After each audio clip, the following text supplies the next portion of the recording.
ورحمۃ اللہ وبرکاتہ۔ الحمدللہ وحدہ والصلاۃ والسلام علی من لا نبی بعد۔ معزز سامعین، یونان کے حکیم سکتہ کے مریض کے حوالے سے بڑے پریشان تھے۔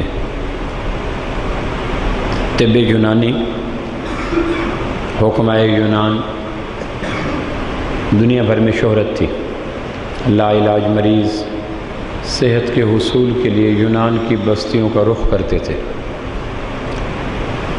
بڑے بڑے ماہر طبیب یونان کے کسی مرض کے حوالے سے اتنے پریشان نہیں ہوتے تھے جتنا سکتہ کے مریض کے حوالے سے پریشان ہوتے تھے۔ سکتہ ایک مرض ہے جس میں عارضی طور پر نظام تنفس رک جاتا ہے، سانس ٹھہر جاتا ہے۔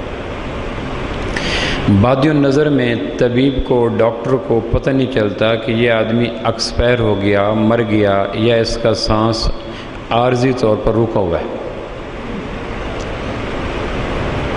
اطباء یونان کے ہاں یہ بڑا مشکل مرحلہ ہوتا تھا کہ کیا ڈکلیئر کریں، اس کے عزیز و اقارب کو کیا کہیں، سانس رکا ہوا ہے، سکتہ ہے یا مر گیا۔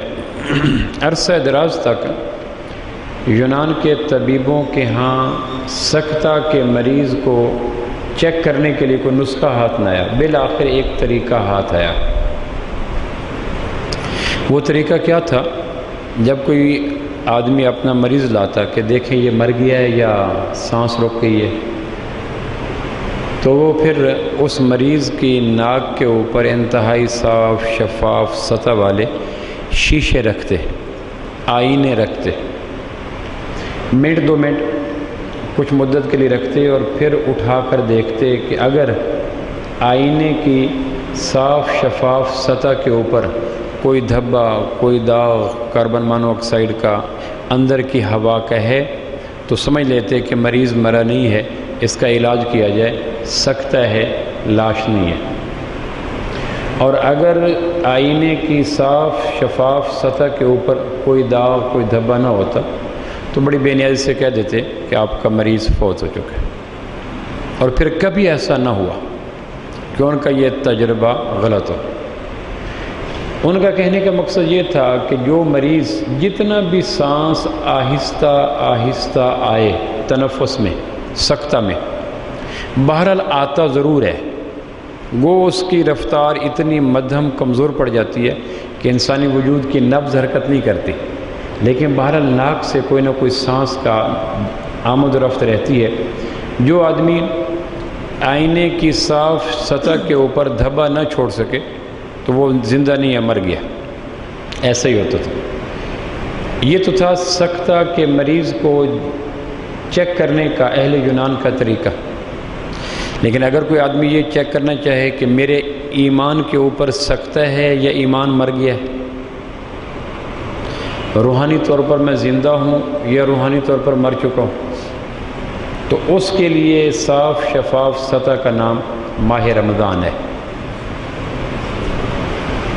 جو آدمی یہ دیکھنا چاہے کہ میرا ایمان ہے یا مر گیا، ماہ رمضان میں دیکھ لے۔ جو آدمی ماہ رمضان میں گمشدہ نیکیوں کی بازیافت نہ کر سکے اور موجود گناہوں کو دور نہ کر سکے،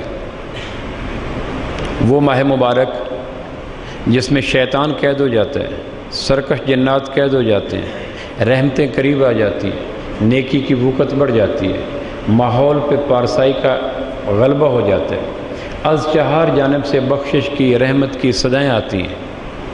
اس ماہ مبارک میں جو آدمی اپنے وجود پہ گمشدہ نیکیوں کو قائم نہ کر سکے، 11 مہینے اس کی نماز کی شاخ پہ کوئی پتہ نہیں کھلتا، اگر ماہ رمضان میں بھی پتہ نہ کھلا تو سمجھ لے کہ ایمان مر گیا ہے۔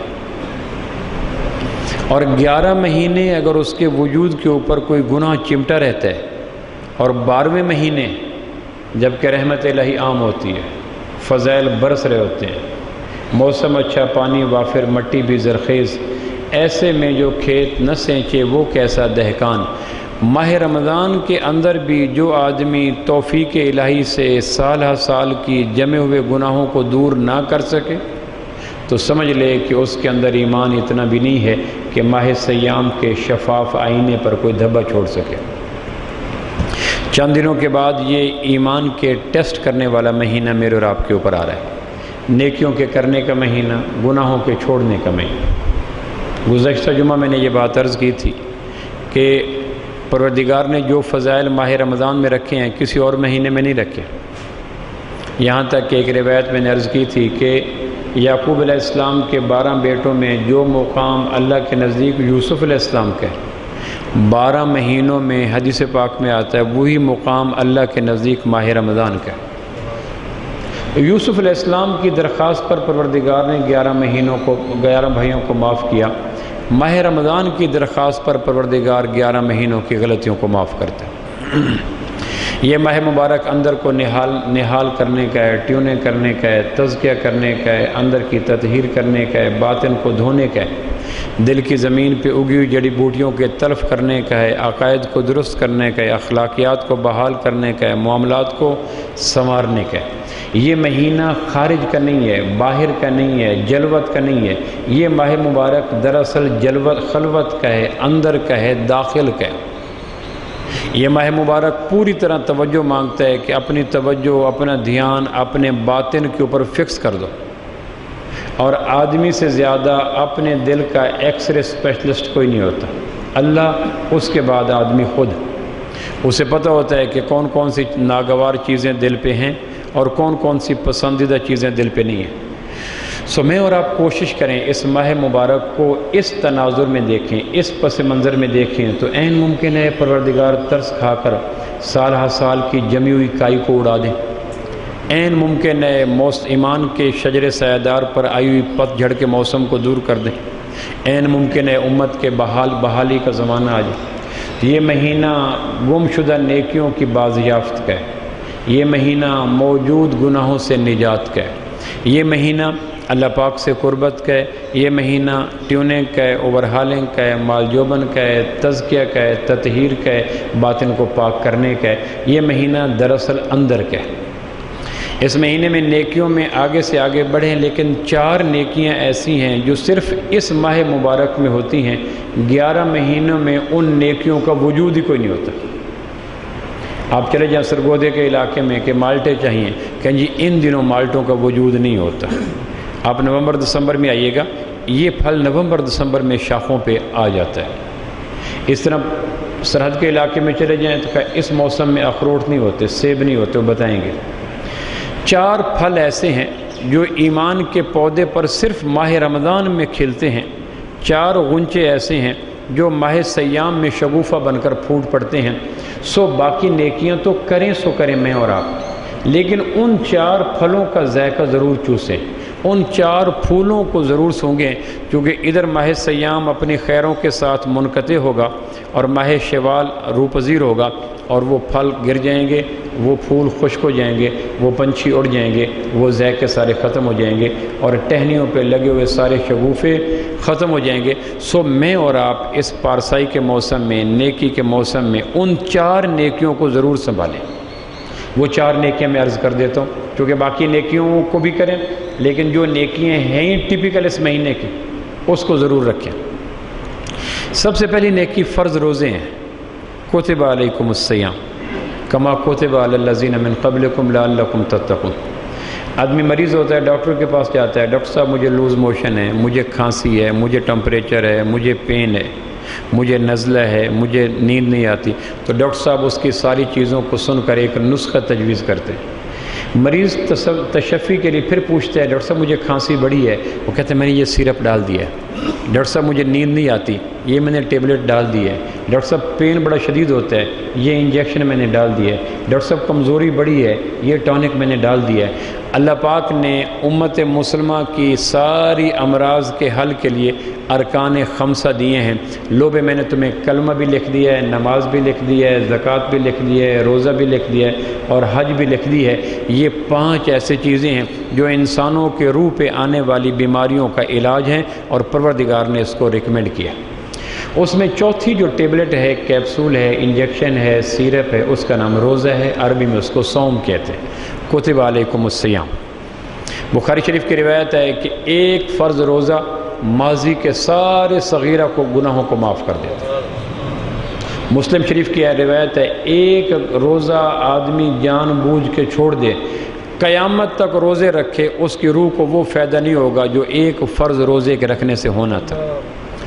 حدیث پاک کا بلکہ قرآن مجید بلکہ آپ شریعت کا مزاج دیکھیں، دین اسلام کا مزاج یہ ہے کہ جس حکم کی شریعت ایک دفعہ کرنے والے کو چھٹی دے دے، دوبارہ کبھی نہیں کہتی اس کام کو کرو۔ مسافر کو کہا سفر میں نماز آدھی پڑھو، کہیں قرآن و سنت میں نہیں ہے کہ پوری پڑھ لو۔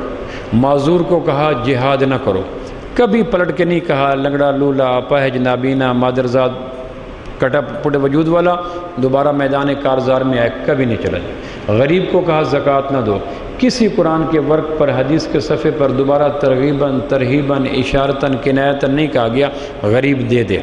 خائف کو کہا آپ کے گھر اور حج کے درمیان بیت اللہ کے درمیان اگر راستے پر خطر ہیں، آپ کی عزت کو خطرہ ہے، جان کو خطرہ ہے، آپ صاحب استطاعت ہونے کے باوجود مت جائیں، کیونکہ عزت اور جان کا تحفظ فرض عین ہے۔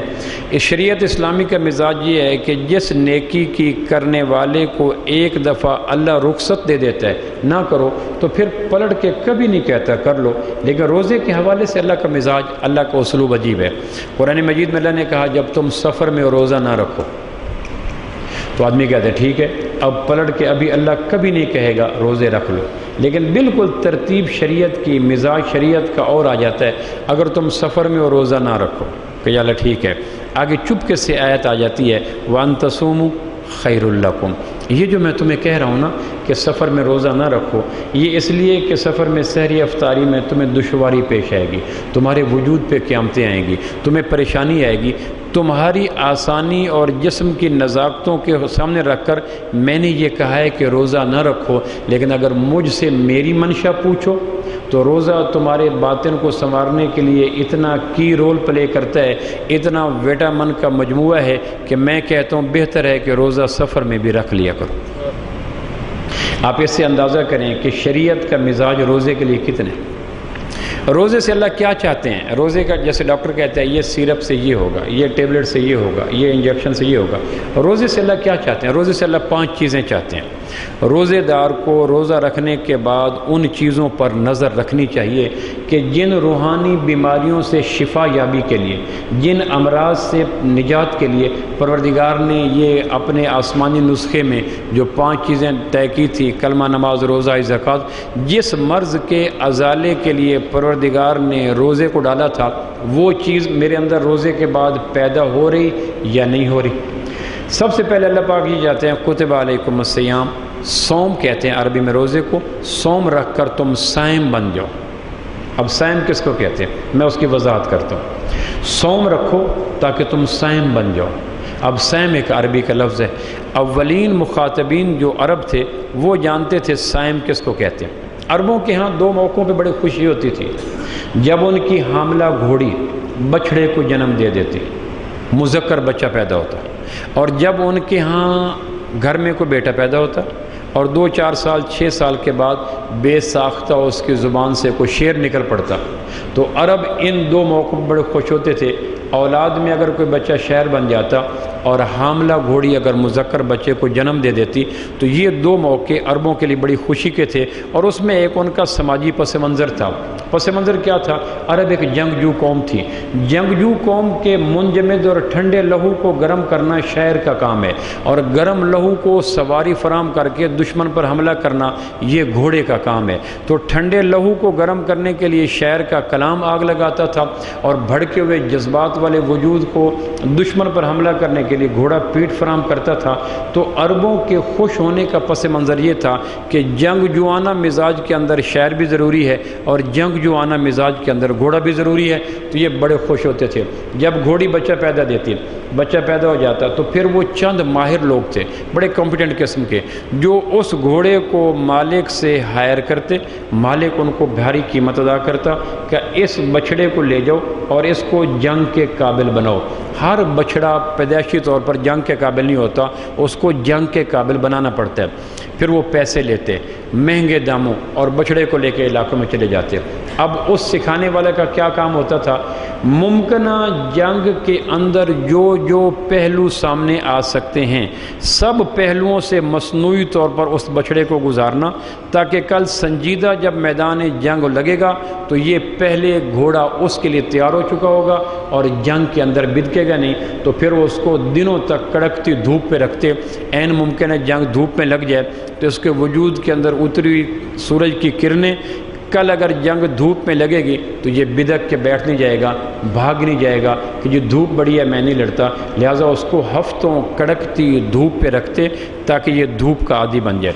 پھر یک بستہ گہری ٹھنڈی راتوں میں اس کو کھڑا کرتے، عین ممکن ہے جنگ یک بستہ راتوں میں لگ جائے تو جنگ راتوں میں لگے گی، ٹھنڈک دائیں بائیں پڑے گی، وجود کے اندر سردی منتقل ہوگی اور اس کا وجود سردی کے تیز جھونکوں کا عادی نہیں ہوگا، نتیجہ یہ ہوگا کہ بدک کے چلا جائے گا۔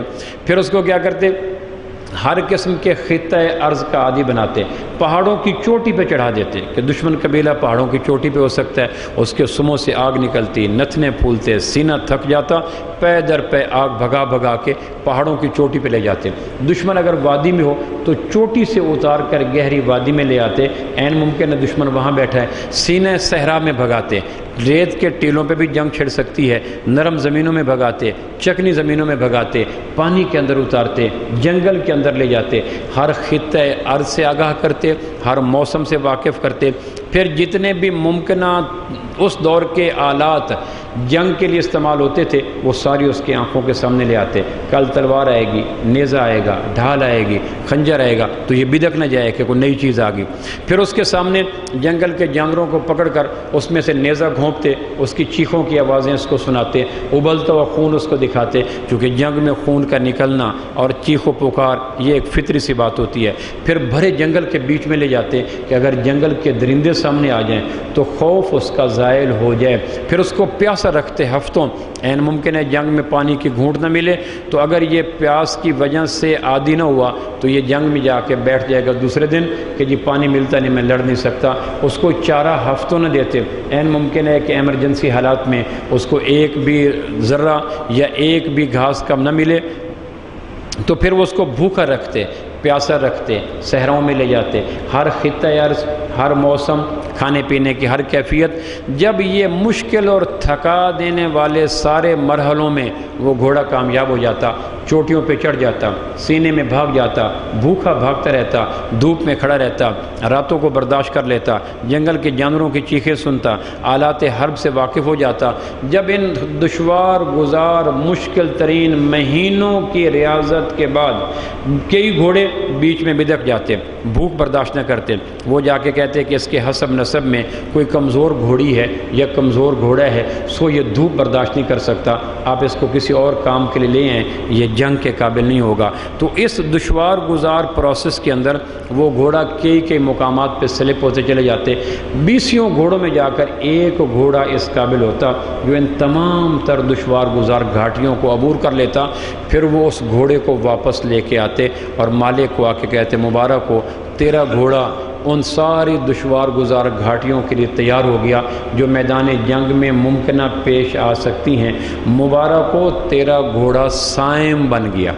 بولو جی کیا بن گیا؟ بولو جی۔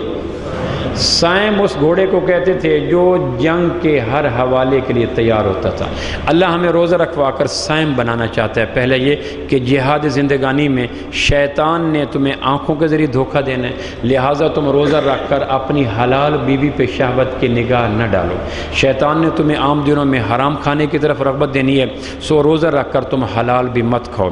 شیطان نے تمہیں عام دنوں کے لیے حرام مشروبات کی طرف عادی بنانا ہے، سو روزہ رکھ کر تم حلال مشروب کے بھی عادی نہ بنو۔ شیطان نے تمہیں آ کر نمازوں کے لیے غافل کرنا ہے، تم روزہ رکھ کر رات کو تھکے ہارے تراویح بھی ادا کرو۔ تو جہاد زندگانی میں شیطان جن جن مورچوں پہ نقب لگا سکتا تھا ان مورچوں کے قابل نفس انسانی کو بنانے کے پروسیس کا نام سائم ہے۔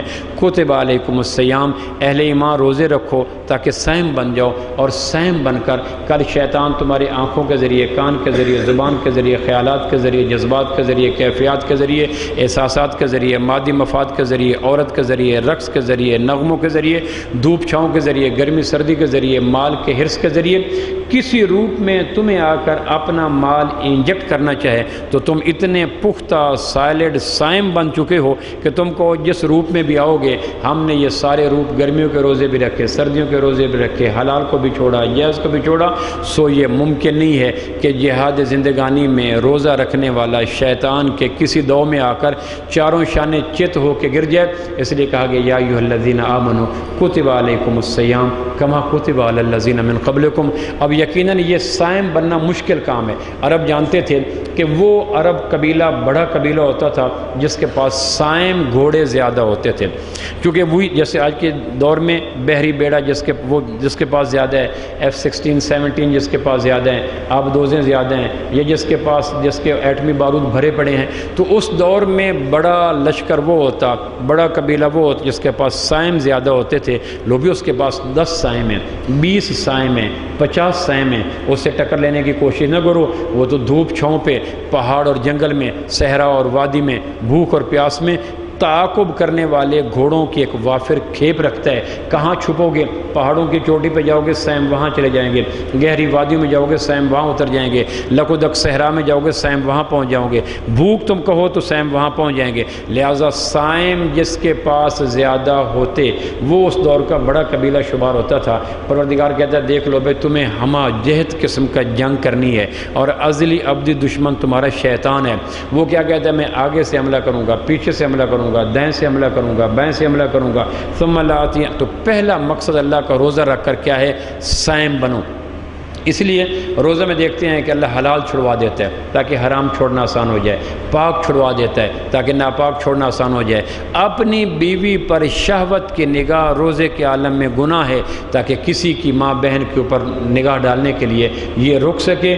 عین پیاس کے عالم میں حلال زمزم منع ہے تاکہ شراب سے رک سکے، عین بھوک کے عالم میں حلال کی روٹی منع ہے تاکہ حرام کے رشوت کے رکنے سے رک سکے۔ تو جو شعوری طور پر روزے کا رکھتا ہے وہ جانتا ہے صائم بننے، تو صائم کے اندر آنے والے جان توڑ مجاہدات پہ آدمی گھبرا جاتا ہے۔ اس لیے اللہ نے تسلی دیتے ہوئے کہا یا ایھا الذین آمنو، تم نے مجھے مانا ہے نا، کتبہ، میں تمہارے پر آپشن نہیں فرض کرتا ہوں، کتب علیکم الصیام، تم صائم بنو۔ یا اللہ یہ تو بڑا مشکل کام ہے۔ اللہ نے کہا گھبراؤ نہیں، کما کتب علی الذین من قبلکم، ہم نے پہلے بھی تم سے یہ بنائے تھے صائم، تم کو پہلے نہیں ہو، تم کہو گے بھوک تنگ کرے گی، پیاس تنگ کرے گی، نیند تنگ کرے گی، جنسی جذبہ تنگ کرے گا، تو اس چیز کو تیار کرنے کے لیے ترغیب کے الفاظ ہیں یا ایھا الذین آمنوا۔ اللہ نے کسی عبادت سے پہلے یہ نہیں کہا یا ایھا الذین آمنوا اقیموا الصلاۃ، یا ایھا الذین آمنوا اتموا الحج، یا ایھا الذین آمنوا آتوا الزکاۃ، کسی حکم سے پہلے اتنا دل فریب۔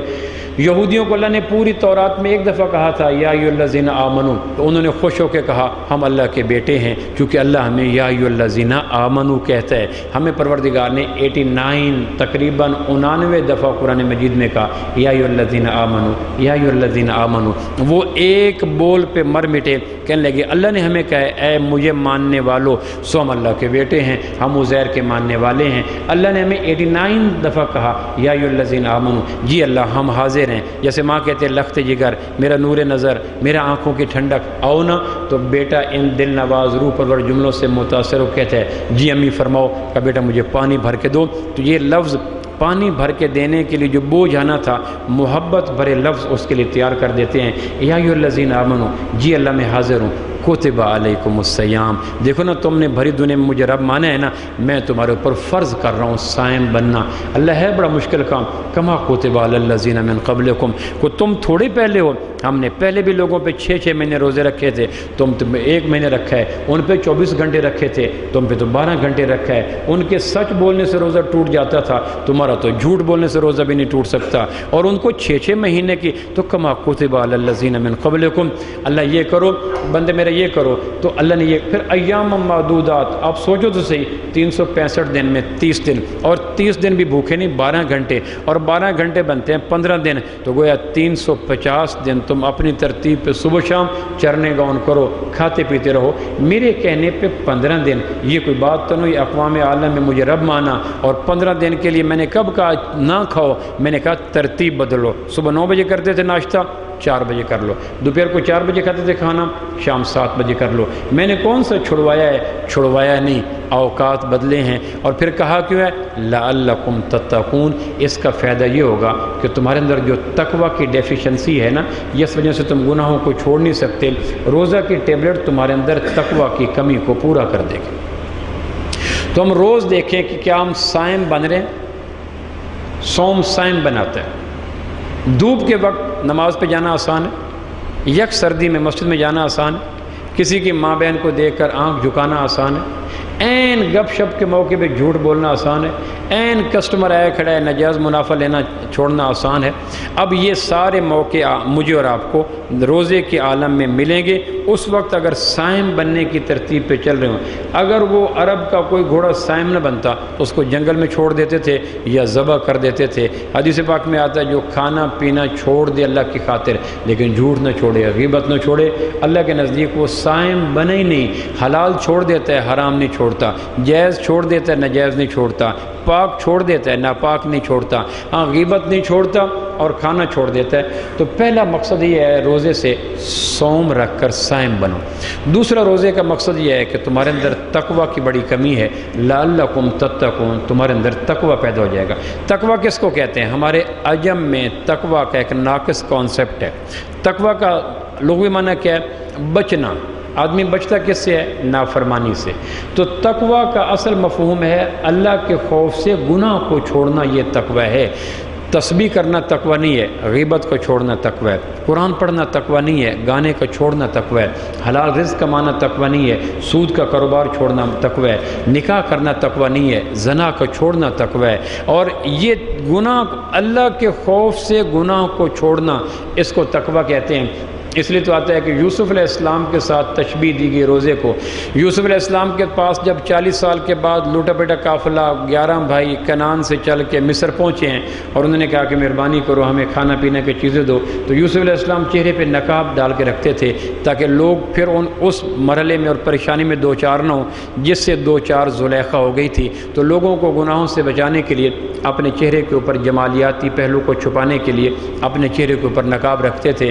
تو جب دوسری دفعہ بھائی گئے ہیں تو یوسف علیہ السلام نقاب اتار دیا اور 40 سال کے آنے وحد کے سارے وہ دریچے کھلے، انہیں فیچر خد و خال نقوش سے ظاہر ہوا یہ تو یوسف لگتا ہے۔ تو ڈرتے ہوئے، سہمے ہوئے، تعجب میں، خوف میں، مسرت میں، کئی کیفیتیں اور جذبے اس وقت اکٹھے ہو جاتے ہیں۔ جب قرآن بولتا ہے انہوں نے دیکھا یہ تو نقشوں سے، مہروں سے، نقوش سے، خد و خال سے یہ تو بھائی لگتا ہے۔ تو اب ان کے اندر خوف بھی ہے، ہم پکڑے گئے، خوشی بھی ہے، مرحوم بھائی مل گیا، تعجب ہوا کی پوسٹ پہ کیسے پہنچ گیا، افسوس ہوا کہ ہماری ساری عیاری مکاری زہر ہو جائے گی۔ تو اب کتنے جذبے ہیں جو آنے واحد میں آتے ہیں۔ اب ان جذبوں کو وہ ایک لفظ میں کہتے ہیں انت یوسف۔ اب اس میں کئی جذبے چھپ جاتے ہیں، انت یوسف۔ اب اس میں جذبے خوف بھی ہے، تعجب بھی ہے، حسرت بھی ہے، محبت بھی ہے۔ تو کہتے ہیں ہاں میں یوسف ہوں۔ تو پھر پہلا سوال یہ کرتے ہیں ہم نے کنعان کے کنویں میں پھینکا، آپ یہاں مصر کے تخت پہ کیسے ہے؟ تو یوسف علیہ السلام نے کہا دو چیزوں کی وجہ سے۔ ہر وہ آدمی جو دو چیزیں اپنے اندر پیدا کر لے گا اس کو جس دور کے لوگ کنعان کے کنویں میں پھینکیں گے، بھائی ظلم کریں گے، پروردگار ان دو چیزوں کی برکت سے اس کو کنعان کے کنویں سے بھی نکالے گا اور اس دور کے مصر کے تخت پہ بٹھائے گا۔ وہ دو چیزیں یوسف علیہ السلام نے قرآن مجید میں بتائی ہیں۔ انہوں نے کہا آپ کیسے اس مقام رفیع تک پہنچے؟ تو یوسف علیہ السلام کہنے لگے انہ من یتق و یصبر۔ یہ دو چیزیں بتائیں، انہ من یتق و یصبر، جو تقوی اختیار کرے اور جو صبر اختیار کرے پروردگار ہر کنعان کے کنویں سے نکال کر اس کو مصر کے تخت پہ بٹھا دیتا ہے۔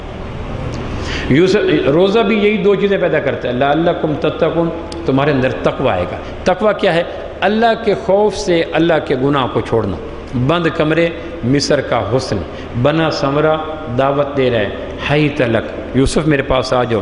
قرآن مجید میں سب سے زیادہ قراتیں تنوع کے ساتھ اس جملے کے اوپر ہیں جو زلیخا نے بولا ہے، ہائی تلک، ہی تلک، ہو تلک۔ 9 انداز سے قراتیں ہیں اور 9 انداز سے قراتوں کے معنوں میں زلیخا کے وجود اور باڈی لینگویج کے اندر جو یوسف کو بلانے کے انداز ہیں، عورت کے اندر بے پناہ قسم کی قدرت نے کشش رکھی ہے، بے پناہ قسم کے نخرے رکھے ہیں۔ مختلف نخروں کو زہر کرنے کے لیے مفسرین نے اس کی کئی قراتیں، ہائی تلک، ہی تلک، ہو تلک، ہی تلک، اس طرح 9۔ تو یہ سارے مختلف زلیخا کے بلانے کے انداز ہیں۔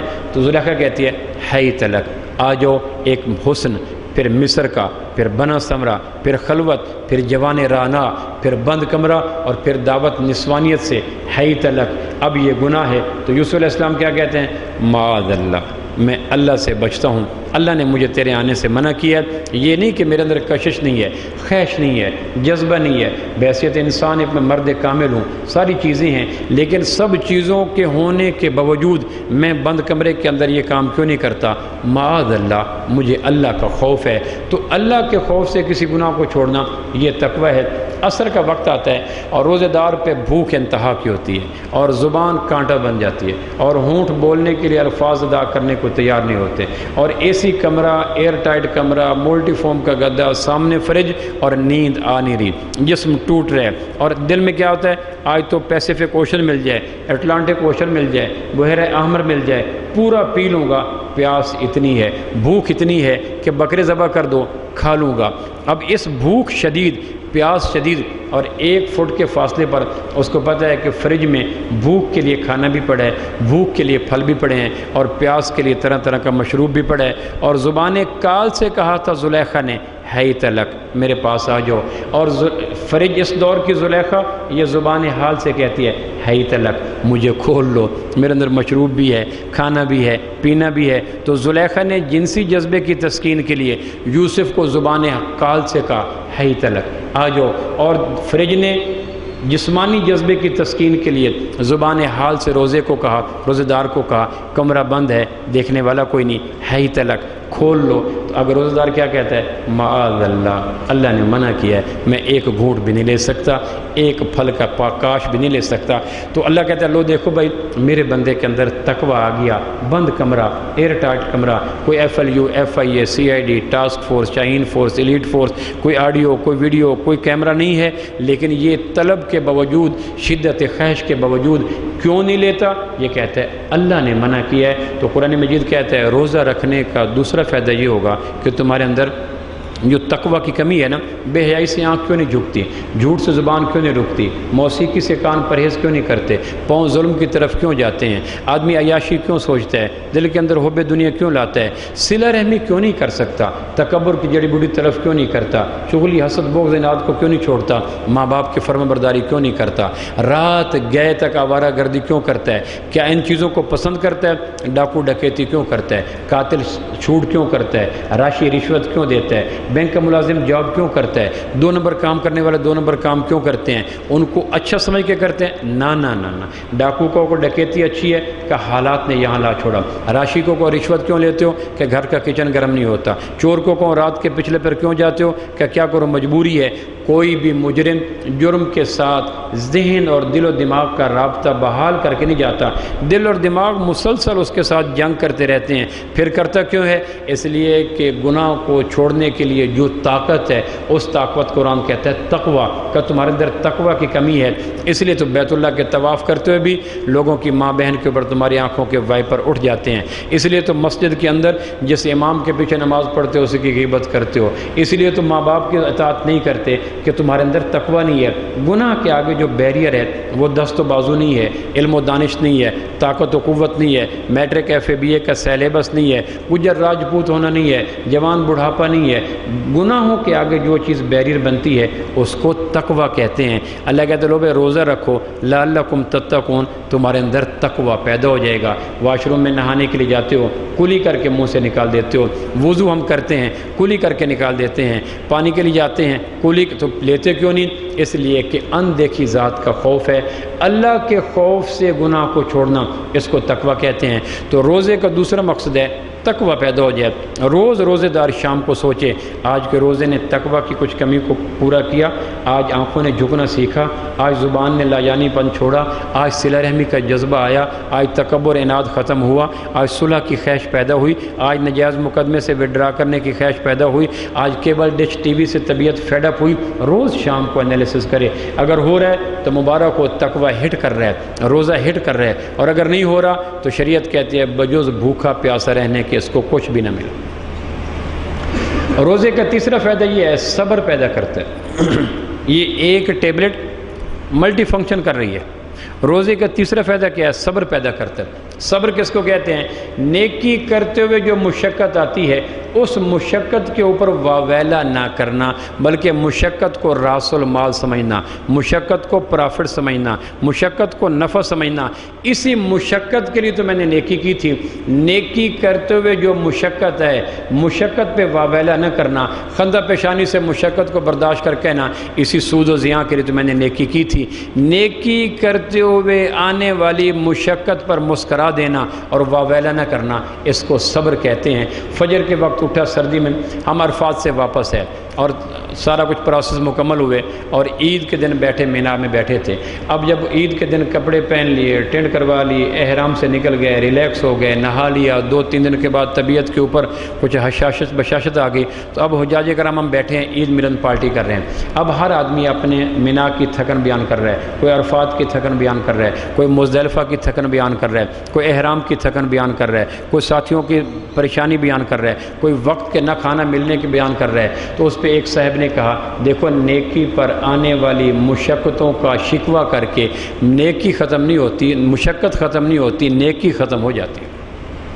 کس نے کہا تھا حج پہ آؤ؟ اگر اللہ کے گھر کو آ کے شکووں سے لبریز کرنا تھا تو وہیں وطن رہتے۔ بیت اللہ شکووں کے لیے تھا یا شکر کے لیے تھا؟ 18 کروڑ سے 1,80,000 کا انتخاب کیا آسمان کی بارگاہ میں۔ چلو ان نگاہوں کو جو بن دیکھے میرے حضور سیدہ ریز ہوتی ہیں، ان کو اپنے کالے گھر کا دیدار کرا کے ان کے اندر کی غار کو روشن کیا جائے۔ پروردگار نے اندر نکھارنے کے لیے بلایا اور اس نے شکوے کرنے شروع کر دیے۔ تو روزے کا تیسرا مقصد یہ ہے کہ نیکی پر آنے والی مشقتوں کا گلہ نہ کیا جائے۔ ہم جمعہ پڑھ کے نکلے، میں اور آپ، گرمی ہوئی ٹھیک ہے، تھکن ہوئی ٹھیک ہے، حبس ہوا ٹھیک ہے، جمعہ ختم ہو گیا۔ اب باہر جا کر جمعے کے اوقات میں جو حبس ہوئی، جو پسینہ آیا، جو تھکن ہوئی، اس کا گلہ کیا تو اللہ نے کہا، میرے بندے تمہیں کس نے کہا تھا کہ تمہیں پتہ نہیں تھا کہ یہ تو مرد لوگوں کا کام ہے۔ نیکی پر آنے والی مشقت کو اگر برداشت کرنے کا تیرے اندر ہمت نہیں تھی تو کیوں کی؟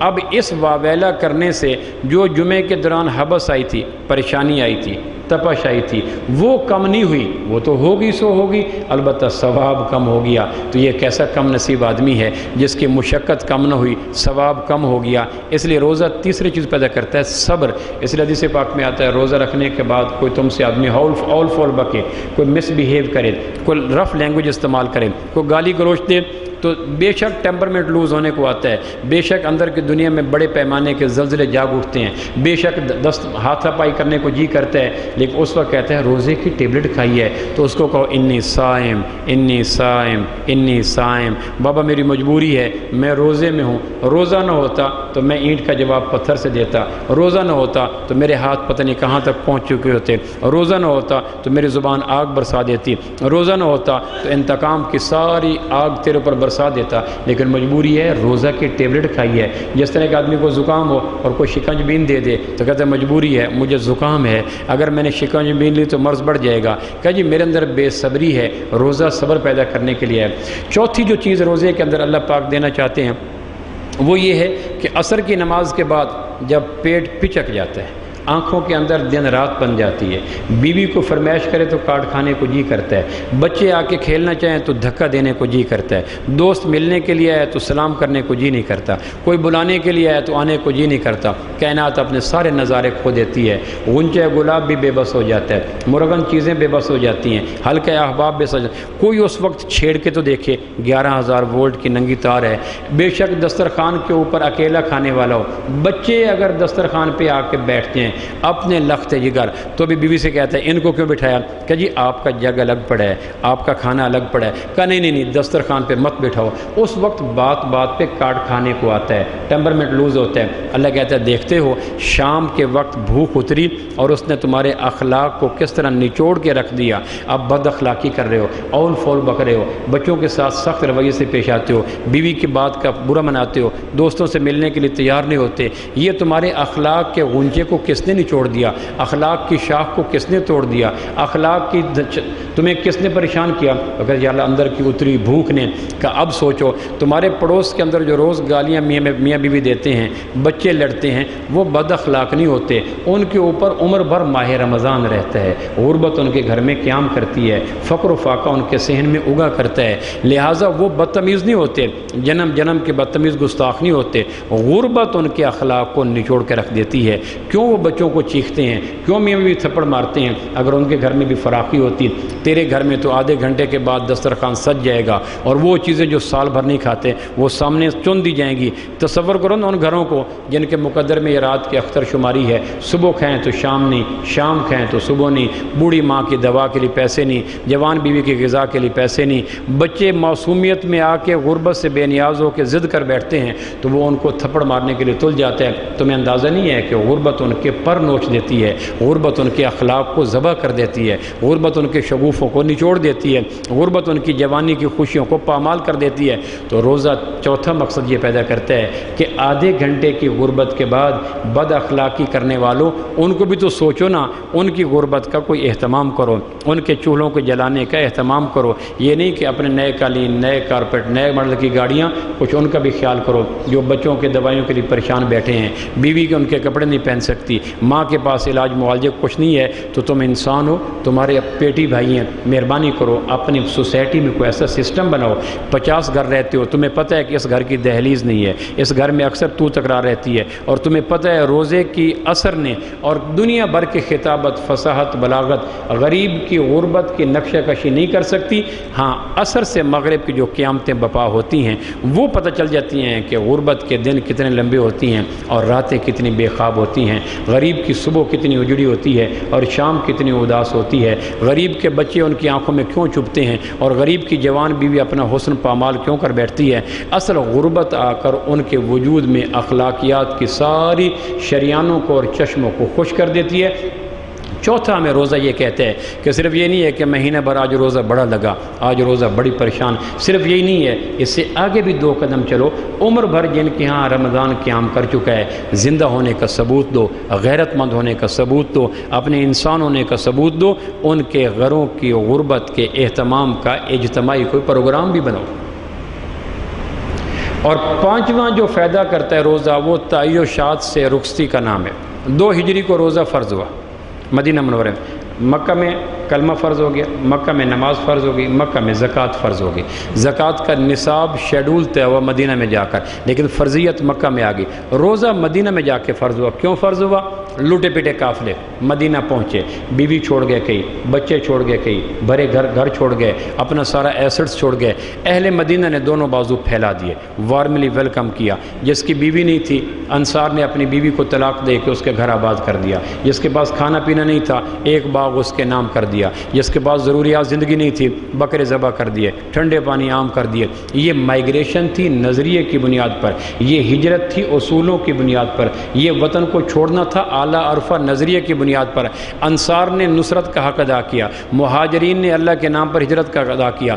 جب مہاجرین نے لوٹے پیٹے قافلوں کے لیے کچے پکے ڈوکے، میٹھے پانی، پھیلے ہوئے سائے، بھنے ہوئے بکرے، لش پش زندگی عام کر دی، تو آسمان والے نے دیکھا کہ ان لوگوں نے کلمے کو لے کر فجی میں جانا ہے، کینیڈا میں جانا ہے، ناروے میں جانا ہے، ڈنمارک میں جانا ہے، اور صحراؤں میں جانا ہے، جنگلوں میں جانا ہے، اور یہ تو لمبے سائے، ٹھنڈے میٹھے پانی، بھنے ہوئے بکرے، کچے پکے کھجوریں، یہ تو کھانے کے عادی ہو گئے۔ تو اگر سٹائل لائف کا یہ بن گیا، لگژری لائف بن گئی، اور کھانے پینے کے عادی بن گئے، اور ٹھنڈے سایوں کے عادی بن گئے، تو ان کو کہا جائے گا مکران کی چوٹیوں پہ کلمہ لے جاؤ، یہ کہیں گے پاؤں کے اندر چھالے آ جاتے ہیں۔ ان کو کہا جائے گا مصر کے صحراؤں میں کلمہ لے جاؤ کہ تپتی دھوپ استقبال کرتی ہے۔ ان کو کہا جائے گا افریقہ کے اندر کلمہ لے جاؤ، یہ کہیں گے ضروریات زندگی ناپید ہو جاتی ہیں۔ ان کو کہا جائے گا صحراؤں کے اندر تم یہ لے جاؤ، تو وہ تو انکار کر دیں گے۔ لہٰذا اللہ نے کہا 2 ہجری میں کتب علیکم الصیام کما کتب علی الذین من قبلکم، لو بھائی تم دین کے پھیلانے کے حوالے سے بانجھ ہو جاؤ گے، چھوڑ دو کھانا پینا، تم فضولیات کے عادی، ضروریات چھوڑ دو، تم تعیشات کے عادی، کھانا پینا چھوڑ دو۔ اب کھانا چھڑایا گیا، پینا چھڑایا گیا، بیوی کی قربت چھڑائے گی، اور یہی تینوں جذبے انسان میں شدید ہوتے ہیں، پیاس کے وقت پانی، بھوک کے وقت کھانا، اور جنسی جذبے کے وقت بیوی کی قربت۔ پروردگار نے روزے کے عالم میں ضرور ضروریات کو ذبح کروایا تاکہ کل کلاں یہ اس فضولیات کو ذبح کرنے کے قابل ہو سکیں، اور اسلام کے تقاضوں کا وہ شخص جواب نہیں دے سکتا تیرے صوفے ہیں افرنگی، تیرے قالین ایرانی، لہو مجھ کو رلاتی ہے جوانوں کی تن آسانی۔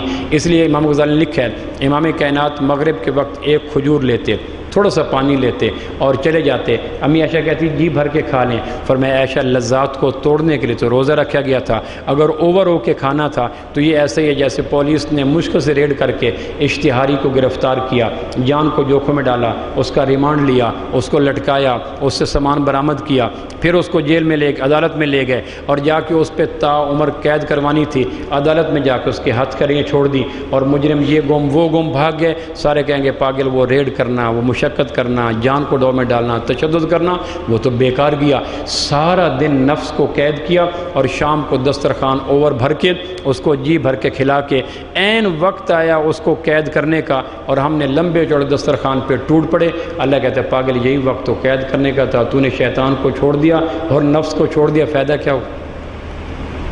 اس لیے شام کے وقت کم کھانا بھی سنت ہے، اور جو کم کھاتے ہیں وہ رات کو کھڑے ہو کر قیام کی لذتیں لیتے ہیں۔ تاروں کی چھاؤں میں جب آ کر قاری قرآن پڑھتا ہے ان کے اندر قرار جاتا ہے۔ اس لیے حضرت عائشہ کو فرمایا تھا جنت کے دستک دیا کرو، کیا کیسے؟ کہ بھوک سے، جنت کے دروازوں کی دستک بھوک ہے، بھوک سے دستک دو، اور بہترین بھوک شام کے وقت افطاری کی ہوتی ہے۔ اس لیے میں اکثر دوستوں سے کہا کرتا ہوں عصر کے بعد کچن کے مصروفیات چھوڑ دو، عصر سے پہلے جو کچھ کرنا کر لو، عصر کے بعد قیمتی وقت ہوتا ہے۔ خواتین کو تلاوت پہ لگا دو، بچوں کو ذکر پہ لگا دو، لمبی دعاؤں پہ لگا دو۔ اکثر ہماری خواتین کچن کے اندر چیزیں بناتے بناتے افطاری کر رہی ہوتی ہیں۔ آسمان والا کہتا ہے یہ روح کا مہینہ تھا یا جسم کا، اندر کا مہینہ تھا یا باہر کا، داخل کا مہینہ تھا یا خارج کا، خلوت کا مہینہ تھا یا جلوت کا، تن پروری کا مہینہ تھا یا روح کی آباد کاری کا۔ عصر سے پہلے اپنے سارا انتظام کر کے لو بھی عصر کے بعد تلاوت کو اور عمل کرو۔ اللہ نے چاہا تو اگلا جمعہ ہم اس گفتگو کے حوالے سے کریں گے کہ ماہ رمضان میں 4 پھل آتے ہیں، ان پھلوں میں بے شمار وٹامن ہیں جو انسان کے اندر بے شمار توانائی اور کمیوں کو پورا کرتے ہیں۔ اس میں پہلا پھل ہے روزہ۔ 3 پھل پہ اگلے جمعہ گفتگو ہوگی۔ اللہ عمل